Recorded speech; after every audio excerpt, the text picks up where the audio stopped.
On va ici tirer deux leçons importantes de la démonstration du théorème de l'égalité des accroissements finis. L'idée initiale pour démontrer ce théorème est de se dire que si on regarde la courbe représentative de f, non pas dans le repère noir, mais dans le repère vert, on est exactement dans une situation du théorème de Rolle.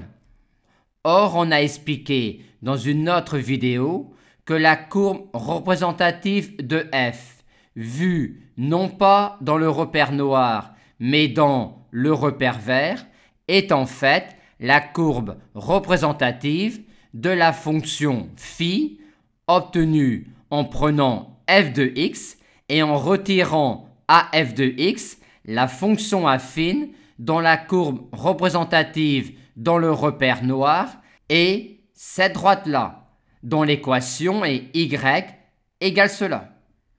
Et on peut bien alors appliquer le théorème de Rolle à phi, vu que phi a égale phi b égale 0, il existe donc un réel c tel que phi' de c égale 0, ce qui nous donne, vu l'expression de phi, l'existence d'un réel c dans l'intervalle ouvert AB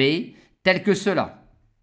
La première leçon à retirer de la démonstration du théorème de l'égalité des accroissements finis est que donc, si vous avez réussi à démontrer un premier résultat et que le résultat général semble être le premier résultat, mais en ne regardant plus la courbe de f dans le repère noir, mais dans le repère oblique vert, on ramène alors cette situation-là à celle-là en considérant la fonction auxiliaire phi définie par phi de x égale f de x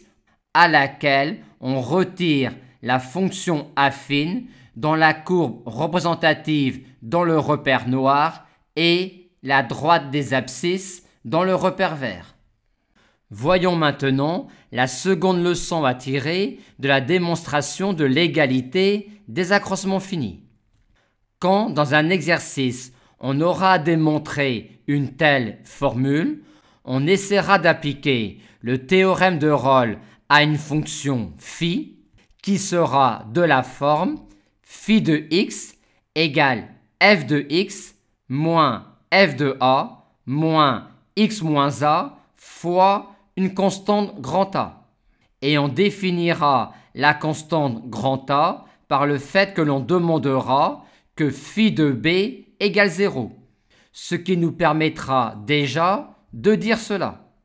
Et pour terminer, il nous restera à montrer qu'il existe un réel c tel que la constante grand A soit de la forme souhaitée. Et pour cela, on appliquera parfois plusieurs fois de rang le théorème de Rolle à la fonction auxiliaire phi.